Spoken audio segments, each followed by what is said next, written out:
Assalamualaikum warahmatullahi wabarakatuh. Shalom, Om Swastiastu, Namo Buddhaya. Salam kebajikan untuk kita semua. Kami akan memaparkan materi mengenai artificial intelligence. Menyaksikan.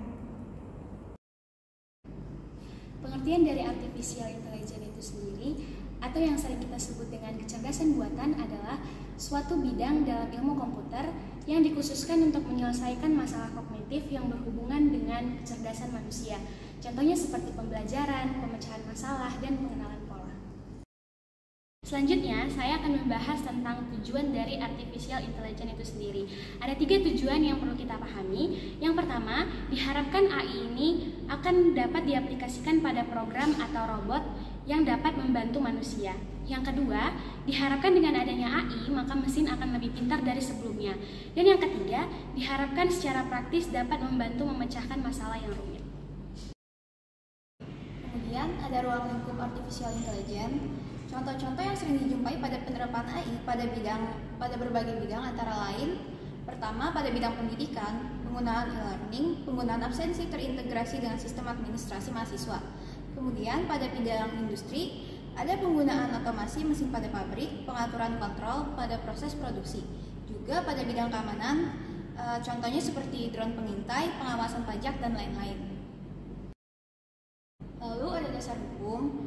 Menurut UU ITE menyatakan bahwa penyelenggaraan AI di Indonesia hanya dapat dilakukan oleh orang, penyelenggara negara, badan usaha, dan masyarakat. Artinya dapat dipertanggungjawabkan, hukum akan ditanggung oleh penyelenggara sistem elektronik yang menyelenggarakan jasa AI. Dasar hukum untuk AI yang selanjutnya adalah Undang-Undang Nomor 19 Tahun 2016 tentang perubahan atas Undang-Undang Nomor 11 Tahun 2008 tentang informasi dan transaksi elektronik yang kemudian selanjutnya disebut UU ITE.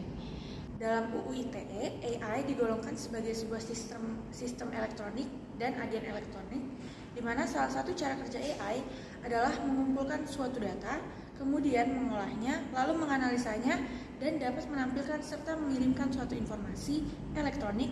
Hal ini diterangkan dalam pasal 1 ayat 5 UU ITE. Selanjutnya, dasar penggolongan AI sebagai agen elektronik mirip dengan penggolongan AI sebagai sebuah sistem elektronik di mana kesesuaian dari tindakan dan perbuatan AI dihubungkan dengan definisi agen elektronik, yaitu suatu perangkat dari sistem elektronik yang bertujuan untuk melakukan tindakan terhadap sistem elektronik secara otomatis yang berdasarkan perintah orang, yang tentunya hal tersebut sesuai dengan karakteristik dari AI berdasarkan pemahaman atas pasal 1 ayat 8 UU ITE.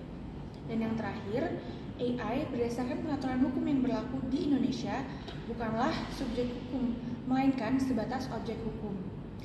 Yang mana tentu AI merupakan suatu teknologi yang dioperasikan oleh manusia, dikaitkan dengan hukum positif, maka AI dioperasikan oleh penyelenggara sistem elektronik sesuai dengan yang diterangkan dalam Peraturan Pemerintah Nomor 71 Tahun 2019 tentang penyelenggaraan sistem dan transaksi elektronik.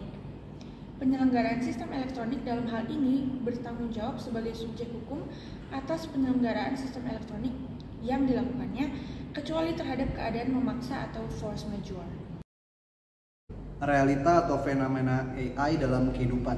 Penerapan dalam pengawasan pajak. Indonesia diwakili oleh Menteri Riset dan Teknologi dan Badan Riset Inovasi Nasional atau BRIN akan mengeluarkan strategi artificial intelligence dalam pengawasan pajak. Contoh penerapan dalam pengawasan pajak adalah memprediksi pelaporan surat pemberitahuan atau SPT tahunan dengan menggunakan parameter riwayat pelaporan, pemotongan atau pemungutan atau setoran sendiri serta riwayat pembayaran pajak dengan metode Artificial Neutral Network atau ANN, yaitu metode bentuk algoritma yang menghubungkan faktor sebab akibat. Hasil putusan pengadilan pajak dapat diprediksi dengan menggunakan metode ini yang mana tingkat akurasinya mencapai 94%. Jelas, sebut Iwan Juniardi, staf ahli Menteri Keuangan bidang peraturan dan penegakan hukum. Berdasarkan hal tersebut, sistem artificial intelligence cocok diterapkan dalam pengawasan pajak, terutama pada saat pandemi COVID-19 yang mengharuskan adanya pembatasan interaksi antara fiskus dan wajib pajak. Kemudian penerapan AI dalam kehidupan ada di bidang kesehatan. Di Indonesia, penerapan AI di bidang kesehatan belum terlalu canggih seperti di negara maju seperti Inggris dengan sistem yang dapat mendeteksi kelainan paru-paru. Namun, ada teknologi yang dikembangkan oleh Nordflux, yaitu Face Mask Detection Alert atau peringatan pendeteksi masker. Dengan teknologi ini, aktivitas masker dapat dipantau lebih detail. Nordflux menerapkan teknologi AI untuk memantau menggunakan pendeteksi wajah. AI akan secara otomatis mendeteksi kepatuhan masyarakat dalam melaksanakan protokol kesehatan, khususnya dalam pemakaian masker. Jika sistem mendeteksi pelanggaran protokol kesehatan, sistem akan memberi peringatan kepada petugas. Demikian pemaparan dari pemateri terakhir, yaitu Melati. Mohon maaf apabila ada salah kata, dan semoga materi yang kami bawakan dari awal sampai tadi dapat memberikan manfaat bagi yang melihat. Terima kasih. Wassalamualaikum warahmatullahi wabarakatuh.